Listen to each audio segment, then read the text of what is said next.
We are the champions. Again. It's Mich again. Next on this week's episode of Michigan Podcast. But there's going to be one team that's going to play solely as a team. No man is more important than the team. No coach is more important than the team. The team. Looks deep for Anthony Clark. Waits for it. Hit. Caught. They said you can't be Ohio State. Now what? Brady gets terrific. Throws it. Get it. Touchdown. Knight again. Schultz just before Brazil got him. And a leaping interception by Woodson. Harbaugh back to throw over the middle. Caught by Collier at the 5 on his feet. Touchdown, Michigan. On its way. It's good. He's 5'7", 179 pounds, a junior at Michigan. But Jamie Morris packs a wallop, and he delivers for Bo Schembechler. And here's your first play. Pressure coming. Sack. It is Glenn Steele, number 81, who fought his way through the traffic. Option. And Robinson calls his own number, and he's going to score. Oh, an easy touchdown for Robinson and Michigan.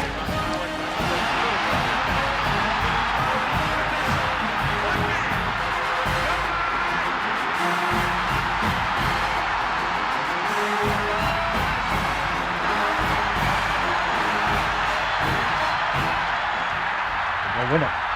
We're going to win the championship again because we're going to play as a team. And when we play as a team and the old season is over, you and I know it's going to be Michigan again. Michigan.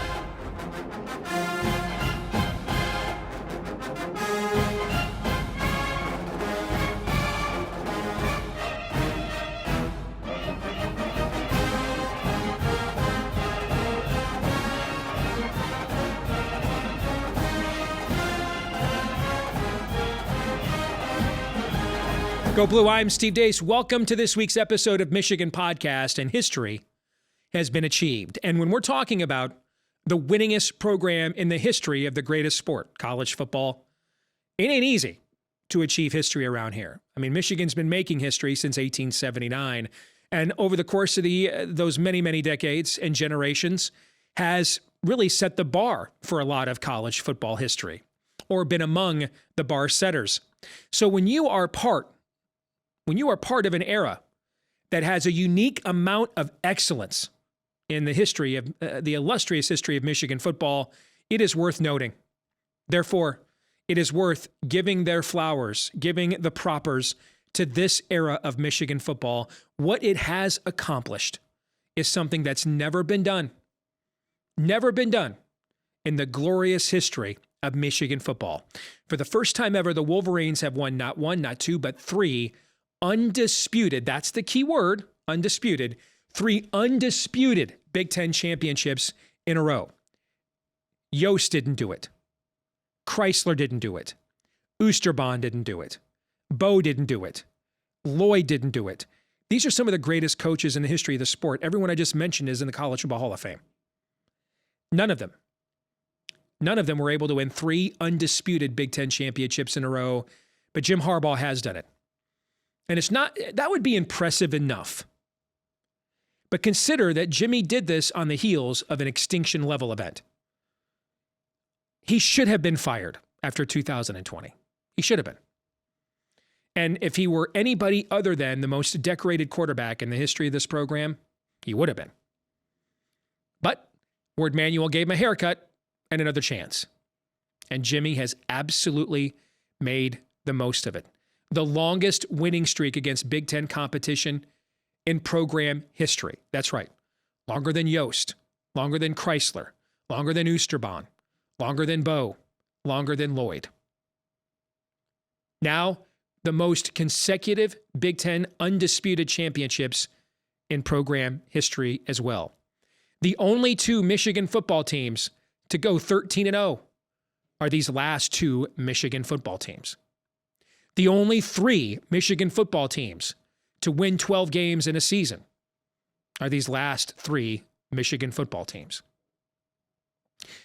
The last time Michigan was number one in the AP poll was the 1997 national championship poll. Michigan's never been number one in the college football playoff rankings. They are now. No Big Ten team had ever finished the year number one in the college football playoff rankings until Michigan has now. This is rarefied air. And when you consider everything that's gone on with this program, some self-inflicted, much of it targeted, to overcome all of those distractions, and then with the advent of social media where these distractions are at your fingertips constantly as a young player, the culture that's been built here, this is one of the greatest resurrections in college football history. It is very rare that a coach gets to build a program up, watch it fall back down, and then get to build it back up again. Most of the time, if you build it up and it falls down, you don't get a chance to build it up again.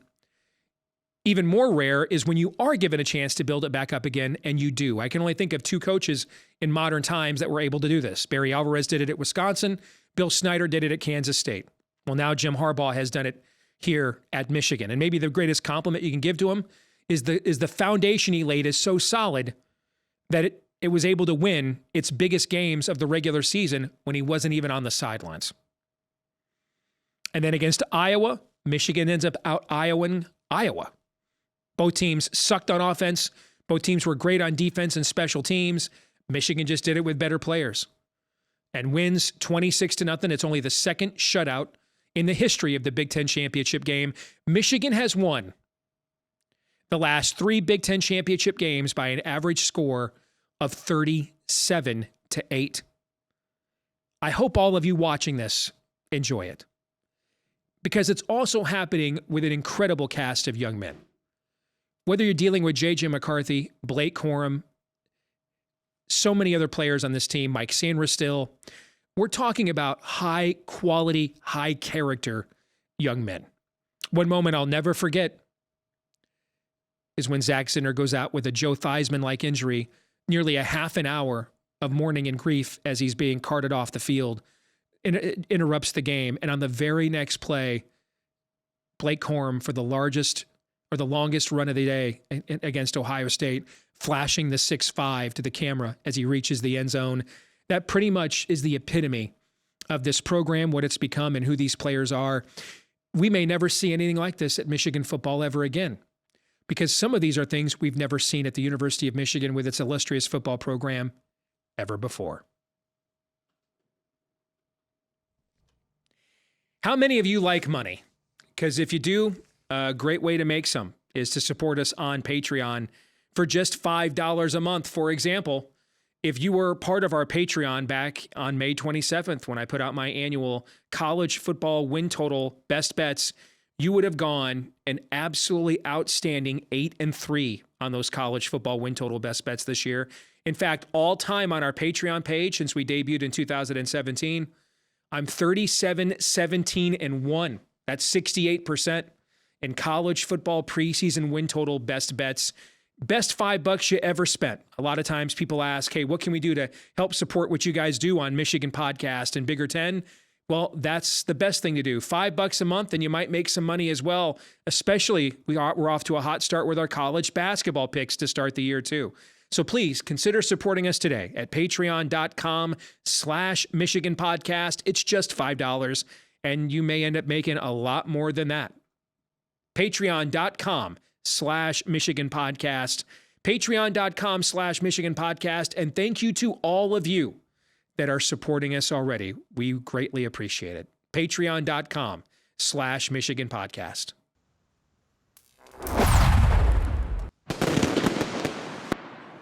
Well, let's get another viewpoint from our good friend Mark Rogers with our own little 10-minute war, our homage to the 10-year war between Woody and Bo. Mark has a fantastic channel right here on YouTube, the voice of college football, with correspondents and stringers from teams across the country. Always good to see you, brother. How are you? I'm doing well, Steve. Going to have to suffer through a college football playoff without the Buckeyes. Somehow, we Michigan fans will muddle through. We'll make it through. It'll be difficult, but we'll suffer. alongside. You know what? Let's talk Buckeyes before we talk about Michigan for a moment, if you don't mind. We're seeing Michigan or Ohio State players, including the starting quarterback, enter the portal. What's going on right now in Columbus? I mean, the Michigan media is making a lot about the fact there's no Michigan players in the portal. Well, Michigan is still playing. Okay, I mean, if Michigan had lost to Ohio State and wasn't in the playoff, a lot of guys who are rethinking their futures and whether they're going to play here next year, they'd be flirting with the portal as well. So, I'm not so much concerned about those kinds of numbers. When you have a high-end roster like Michigan and Ohio State, you're going to have a cut line like that every single year in this era. But clearly it raises eyebrows when one of them's your starting quarterback, who is number 8 in the country in QBR. Yeah, so if you look at Georgia, look at Ohio State, they both had several players enter the portal. But again, you've got to look at what players are entering the portal. And for Ohio State, it's really, I'm not going to say no one significant. Julian Fleming, third receiver. So I was a bit surprised by that departure. But Kyle McCord. So we need to understand, of course, that not all of these player decisions to go into the transfer portal come from the player themselves. And Ryan Day, in the news conference for the Missouri game, prior to the decision or the announcement by McCord, certainly you could read into the quarterback competition statements that he made. And many believe, including myself, that it seems somewhat apparent that Ryan Day didn't necessarily say to Kyle McCord, hey, your days here are numbered. You need to pack them up and leave because you're not good enough to play here. But we are going to create a competitive situation. We're going to bring somebody in. You're going to have to compete for your job. You did not perform to the level at which you can just say, boom, we're turning around in 2024 and I'm the guy. My read is someone has to be held accountable for losing 3 in a row to Michigan. You and I talked last week. There's only one Ohio State coach ever that lost 3 in a row to Michigan and didn't get fired. I mean, Woody's a bit of a technicality. He wasn't going to get fired after losing 3 in a row to Michigan. Then he fired himself out there on the field of the Gator Bowl. But I think we also both understand, same thing with Gary Moeller. I mean, if Gary Moeller had gotten drunk in a suburban Detroit restaurant in May, and it was the year before when he went undefeated and won the Rose Bowl, they would have found a way to keep him. But he had just lost 4 games for the preseason top 5 team. Similarly, if Woody had beaten Bo and was on his way it was in the Rose Bowl, Woody's probably not getting fired. Right? That's the ebbs and flows of wins and losses counting in this calculus. So you lose 3 in a row. So all right, it's not Ryan Day who's getting fired, but somebody's got to go. Someone's got to be blamed. So it's going to be Kyle McCord, even though you lost the previous 2 with a guy who's having arguably the greatest rookie quarterback season in NFL history. It kind of seems to me that Kyle McCord's the sacrificial lamb. Yeah, if Kyle McCord plays for Jim Tressel, if he plays for any Ohio State team for the most part between the Craig Krenzel national championship team onward before these 3 consecutive first-round picks, Dwayne Haskins, Justin Fields, and C.J. Stroud, then his career, his performance is looked at much differently. But you lose to Michigan. If he goes 8 for 20 and loses and beats Michigan, of course, that's assessed differently. He loses to Michigan. He throws the interception that starts the Michigan scoring, that in the type of game where that was proved decisive to a certain extent. And then he throws the last pass that's intercepted that thwarts a drive that would have won the game. So it's easy to see that there's a performance drop off. He's a more than serviceable quarterback. He's a good college quarterback. He's a top 25 quarterback in college football, but that's not the standard at Ohio State. And he turned in the passes that led to another loss against Michigan. And like you say, many times if the head coach is spared, then they have to make changes. Well, they weren't going to make changes on the offense or defensive sides of the ball because the defense just went through a renaissance this past season, and Ryan Day is the offense. So the next stop is the quarterback position. And in this era of transfer portal and with all the quarterbacks that we see lined up already, this is an era where you have those options. My view, I think there's only one quarterback in the portal I think is clearly better than Kyle McCord. Dylan Gabriel is clearly better than Kyle McCord. Looks like he's heading to Oregon or USC at the time you and I are taping this. I don't understand the whole Cam Ward thing. He was 50th in QBR, 50th in a conference that plays not nearly the defense played in the Big Ten. In an even more pass happy scheme. I don't understand that. But he's rated right now the top portal quarterback. Apparently, he's got several $1 million offers, or at least he's claiming that in terms of NIL. I mean, there's some really good quarterbacks in there. I don't know that a guy that couldn't definitively win the job at Kansas State is that much better than Kyle McCord. To me, Dylan Gabriel is the only guy in the portal right now. Now, there might be some guys, knowing that the Ohio State job's open, might decide to get in the portal, or maybe Ohio State's got a heads up that some other guys are getting in the portal. But as we sit here right now, I kind of think Dylan Gabriel is the only guy I can definitively say right now, based on production, is better than Kyle McCord. So I'll somewhat agree with that. I'll add KJ Jefferson. I think he's a better quarterback than Kyle McCord, but we also have to take into consideration everybody that we're going to name that's either arguably better than Kyle McCord or in that same category. They all have multiple years of experience. Dylan Gabriel's thrown for 10,000 yards in college football. So is Grayson McCall, and KJ Jefferson, a 3-year starter at Arkansas. We could go down the list. DJ Uiagalelei has been a 3-year starter in big-time college football. So they all have vast experience advantages over Kyle McCord. If he gets put together with the right offensive system and a developer of quarterbacks, I think that is paramount for him. We saw Tyler Van Dyke. I think that his growth was stunted the last 2 years. He also had injuries. He had a bad offensive line, not this year, but in 22. But it was Mario Cristobal and his influenced offense, not his offense, Josh Gaddis, and then, of course, a new offensive coordinator there.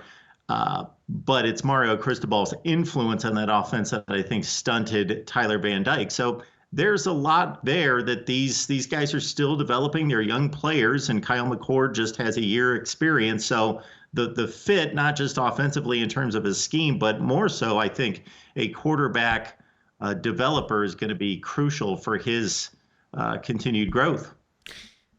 How concerned are you right now? Oh, I'm concerned because Michigan is just in a different place in regards to everything that surrounds a program that is intangible, concerning getting the wins and having the buy-in and the camaraderie and the teamwork that you need. And I think also the relationship between players and coaches that you need, that Jim Harbaugh does a poor job of explaining, but I get what he's getting at and what he has talked about now for 2 going on 3 years of what they have going there at Michigan. And it's difficult to establish that, and you can recruit and sign all the 5 stars that you want, but there's a different something that is required in the ultimate team sport. This is not let's go get 3 ace pitchers and we can certainly upgrade our team, or the Oakland A's of 5 decades ago that hated each other, but they could still get the job done because they all went to play a bat with a bat in their hand by themselves. It's just a different deal. And one of the reasons why Jim Tressel said, hey, I went about 5 to 10% would sway me in keeping in-state players in Ohio, because I knew when the going got tough in spring practice and August camp during 2-a-days, or whether that was a fourth quarter against Michigan, that more than likely, it's not a rule that those guys are going to, grit their teeth and knuckle up, and they're going to be the guys that are going to come through and give you just a little bit more. Case in point is Jordan Marshall, maybe the highest rated recruit in Michigan's incoming class. And he was kind of recruited by Ohio State, but they had other big name tailbacks they were after. He just won Mr. Ohio, Mr. Football in Ohio. And that's he's kind of the player that when you look who made the game-winning interception against Ohio State was Rod Moore. He grew up an Ohio State fan, never even offered him. I mean, you and I both know our history. I mean, Bo built much of his program around offering Ohio kids that either Woody Hayes lightly recruited or never even offered, So let's talk about Michigan in the program and where it stands.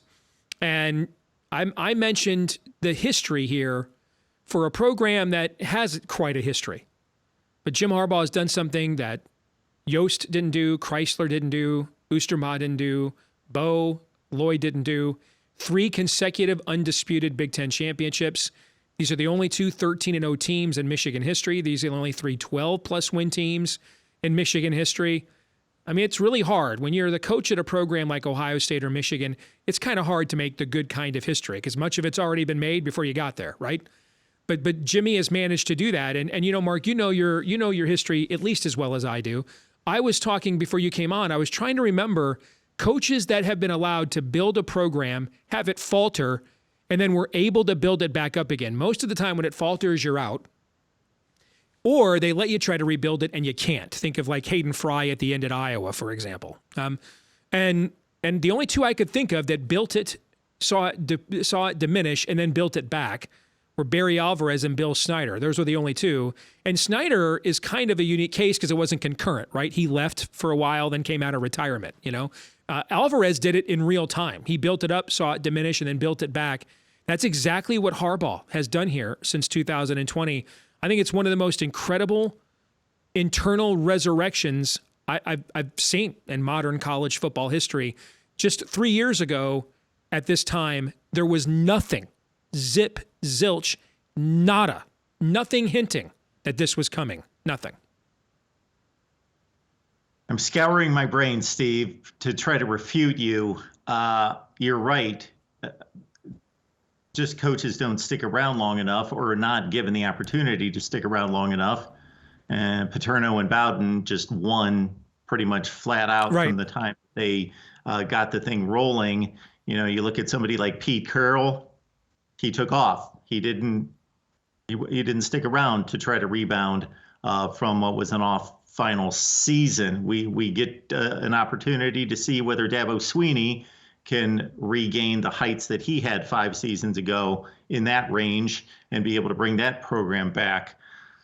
Wow. Yeah, I'm just thinking of a lot of resurrections of programs like Mac Brown did at North Carolina originally and at Texas originally. But was there a dip? Yeah, eventually, but he was out the door. So this just happened over and over again. Yeah, I can't come up with anyone. And of course, Ron Prince kind of truncated the Bill Snyder regime. And then Bill Snyder shows just how good he is by coming back and then bringing the program back again a second time, although not to the same heights, but from 5 and 6 win status back to solid top 25 status his second go around. Next week will be our Rose Bowl preview. We'll get more in depth on the matchup itself and let you kind of help us break it down. But Bill Connolly's analytics over at SP Plus on ESPN, he has right now Michigan. His power ratings are not just a static force, but also in relationship to the other teams in college football. Okay, and so he's not saying that Michigan 2023 is as good as Georgia 2021 head to head, but what he is saying in his power ratings is in relationship to the rest of the sport, it's similar to Georgia 2021. In fact, he has Michigan winning 29-20 in the Rose Bowl over Alabama. And his analytics show that Michigan is the overwhelming favorite to win this playoff. Now, I don't feel that way as a Michigan fan at all, but, that could just be, this is, people always think that your bias as a fan works in a positive standpoint. Well, sometimes you've got a lot of scar tissue there too. I mean, I've seen better Michigan football teams than this one go out to Rose Bowls and absolutely faceplant. I mean, Michigan would have won Bo a couple of national championships in Rose Bowls and went out there and lost Rose Bowl games they had no business losing. I mean, one year Michigan went out there as like a 3-touchdown favorite over 7-4 Warren Moon in Washington and just needed to win the national championship and fell down 21-0 and lost that game outright. Okay, so I mean, there's a lot of scar tissue. As much as we love the Rose Bowl as a venue, and I'm going out there with my family and I can't wait to go, It's a love-hate relationship. I mean, the results are not often favorable, but the setting always is. All right. So kind of what's your big picture view of all of that? Well, since we will get down to the details in the next few weeks, I think it's probably, I'm guessing some of your anxiety comes from the aura of Nick Saban in this Alabama Giant. It just seems as though Nick Saban can do no wrong. And if he has time, and it's almost like just the dread of college football across the board, that if they lose a game at some point during the season, let's do anything possible. Let's just hope that they stay out of the playoffs. Keep them out of the playoffs regardless. But if they sneak in, a la 2017, or get another a life like 2011, and then, of course, not likening Jim Harbaugh in his preparation to Les Miles, because that would be a slap in the face to Harbaugh, but still just a legendary LSU team that doesn't get its due because of what happened in the BCS championship game, but went through a schedule unlike few we've seen in the history of college football. But when Nick Saban got a full month, then it wasn't even a game that second time around. So he's just done this over and over and over. And there's just this aura that they're now in, and they're going to be impossible to deal with. So there's that. And then obviously, although the stakes haven't been, for the majority of Harbaugh's tenure, have not been this great, although they have been the last 2 years, he obviously hasn't won a bowl game since 2015. And so you think, okay, well, this has happened in the playoffs. This has happened in New Year's Six games. And this has also happened in the likes of the Outback Bowl. So is it about preparation? Is it about detail and process and the things that they do leading up to the game that he really needs to be able to examine and fix? And so when you put those two contrasts together, yeah, there is concern. I was on an SEC show earlier this week, and I drew this analogy. I want to get your take on it. That this is essentially original vintage Saban Bama versus new edition Saban Bama. That this is essentially what Alabama was from 2008 to 2008 until Lane Kiffin showed up as OC. That this is what Alabama was. That's who we are now. And now Alabama post Kiffin Alabama is playing pre-Kiffin era Alabama. You like that analogy? Well, I think it certainly works on the Alabama side. I don't know that it works on the Michigan side. I don't know that they've taken those kind of strides as a passing attack or in their approach to offensive football. So I wouldn't necessarily go to that degree. I mean, we are the physical vintage running the ball downhill version of Alabama originally, when guys like Derrick Henry and Mark Ingram were there. And now Alabama is the Lane Kiffin, we're gonna throw the ball horizontally as much as we're gonna run the ball downhill. It's more of a new age version of Alabama. That's what I meant by that. Yeah, I think they're pretty much there. Obviously, they've pulled back from that because of the quarterback situation and not having a polished, I don't want to call him not a future NFL quarterback, because that league is certainly accepting of that and has flourished with that type of quarterback in the last 5 years. So he probably does have a pretty bright future in the NFL. But the way he's used is obviously still not at the level of a Mac Jones or a Tua Tagovailoa of being able to carve up a defense. They want to keep him in that 20 to 22 passing attempt range. But yeah, there's certainly a correlation there. Yep. Final thing, the committee and the controversy with Florida State. I just have a hard time with you win 13-0 in one-year league and didn't make the playoff because of the perception of who you are now. And the whole thing, well, Georgia is favored by 15 over Florida State in the Orange Bowl. Well, I don't know, last week at this time, Washington was a 10-point underdog to Oregon. When do the results of the games themselves actually matter?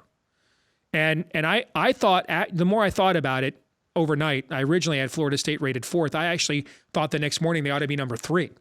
That the top 3 spots ought to go to the undefeated conference champions, and the 3 one-loss teams ought to vie for that 4th spot.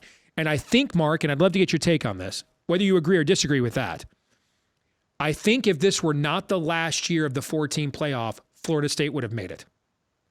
I think if the system were going to remain as it is, they no way wanted to set a precedent that you could go 13-0 in a major conference and not get in. But I think the fact that this format is going away gave them just enough intellectual freedom to go against maybe the tradition, let alone their own conscience, and put Alabama in. And or maybe that's not fair because I think Alabama has a playoff resume. Take Florida State out. This is a unique year where we had, really, if you throw Ohio State in there, who was number 1 or number 2 in every playoff ranking, and then lost on the road with the ball with a chance to win against the current number 1 team. We had 7 teams this year that had playoff resumes, which to me means it's even more important than to take the 3 teams that did everything right. Everything you're supposed to do from the time you start winter lifting in January at 6 a.m., these 3 teams did everything right. Florida State, Michigan, and Washington did everything right. And I think because we had so many teams with good enough resumes, that should have put more of an emphasis on the teams that did it on the field, and then get subjective about the one-loss teams. And I think they would have done that if this weren't the last year of the 4-team playoff, setting a precedent moving forward that you can do that. I don't think that they would have done that under any other circumstance. What are your thoughts?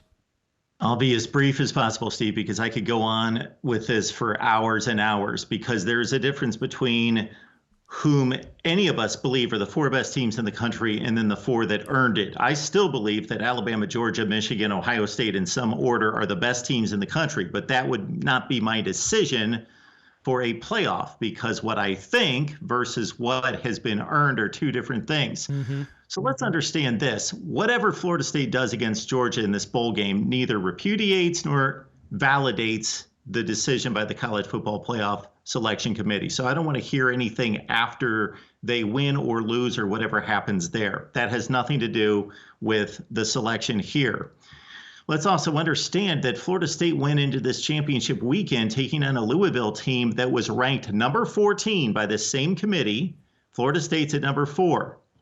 Texas is number 7. They took on the committee's number 18 team. And yes, did they beat them more decisively by 28 points versus 10 points? Yes. But in no way have we ever seen a team drop from number 4 and be supplanted by a number 7 team. So you're ranked 3 spots higher. You defeat a team that's 4 spots higher and you lose your spot. So that's one thing. The other thing is this whole quarterback situation.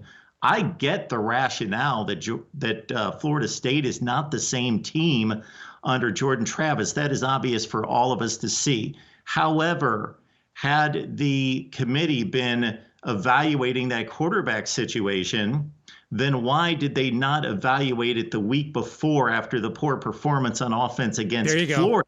Yep. So they didn't do that. And then on top of that, it's just... That's a great point. Let's pause right there. I've not heard this point made enough, what you just said, because that's vital. They could have done it right away. They didn't. They then do it after that kid doesn't play because of a concussion. And the third stringer has to play in a driving rainstorm in terrible conditions. And Florida State still covers the spread. It was 2. They still won by 10. They choose to penalize them after they actually show more depth at quarterback. After they're able to show they can do more, they can win against an even better opponent in even tougher conditions without their star quarterback. That's when they choose to penalize them. That is a great point, Mark, and especially because the one thing we've seen this committee do throughout the years is try to in advance create retcon situations to avoid getting boxed in. Florida State had barely 200 yards of offense against Florida. Barely 200 yards. Trailed much of that game. If there was a moment right then and then to think ahead and say, all right, this team just can't do it, that would have been the moment, right? To set themselves up to avoid this argument, and they didn't do that, actually. That's a great point. Think about this as well, Steve. The committee tells us Florida State is a completely different team, in quotes. That's their statement. They are a completely different team with Jordan Trapp.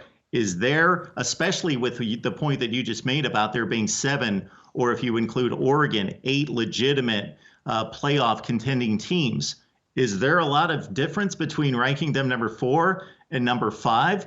If you are true to your rankings and your opinion in evaluation of these teams, and they are a completely different team, rank them 13th, 17th.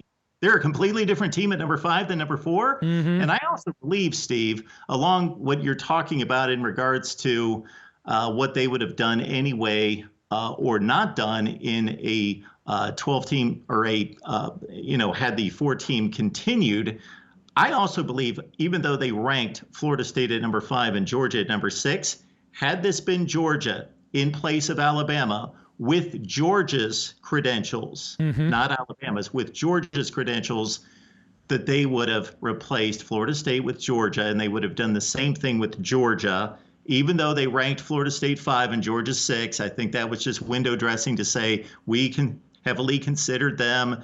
It was close. They were right there just to placate them. And I think they would have done the same thing with Georgia. Excellent points, Mark. Good stuff, man. I knew you were the right guy to ask about this. Good to see you, brother. We'll go more in depth on the Rose Bowl matchup next week, okay? Sounds good, Steve. All Thanks right, for having me. You bet. See you then. This week's Twitter poll results, we asked you what one word best describes what you think of Michigan, Alabama in the Rose Bowl for the college football playoff. 64% of you said excited. 31% of you said worried. 5% of you said going. And that would be my vote. Weather permitting, because you never know whether you can fly out of Iowa at the end of December or not. But our family is going to Pasadena for the Rose Bowl for the first time. And man, we cannot wait. Cannot wait. That experience, getting to see that setting. I mean, you're talking about 2 of the 5 greatest programs of all time. Playing each other and squaring off within the greatest setting of all time. Just a truly magical moment. We'll break the game down from an X's and O's standpoint next week with our Rose Bowl preview, which will be our final episode of 2024. Or I'm sorry, before 2024, our final episode of 2023. But for now, I want to bask in the tradition, the revelry. Can't wait. Harbaugh and Saban all week long in the media. The hype train will be unreal. Just phenomenal. If you're any kind of college football fan, I mean, that's what you love about this sport. Can't wait to go. Which brings us to our feedback of the week. Phil Swedberg speaks for all of us when he says, America's team. Absolutely. We are America's team. And that was probably Jimmy's greatest troll, which is saying something, because Jimmy is a master troll. But when he dropped the America's team, all the right people were absolutely triggered by that. So, brother, I appreciate you resetting that. Thank you. Although if you look at the TV ratings, man, when we play, we might be America's team for real. But that's a topic for another day. All right, let us know what you think about what we think here. Don't forget to like, rate, subscribe, share, follow. If you're on iTunes, right here, we appreciate that. Or if you're watching on YouTube, when you do those things, it helps us to find more Michigan fans just like you. And so thank you to all of you that have done those things for us on Michigan Podcast already. We've got one more episode left before we head out to Pasadena for the Rose Bowl. One more episode this year left, I should say. In the meantime, don't forget to follow us on Twitter in between episodes at Michigan Podcast on Twitter. Until the next time when we preview the Run for the Roses, I'm Steve Deace. Go Blue.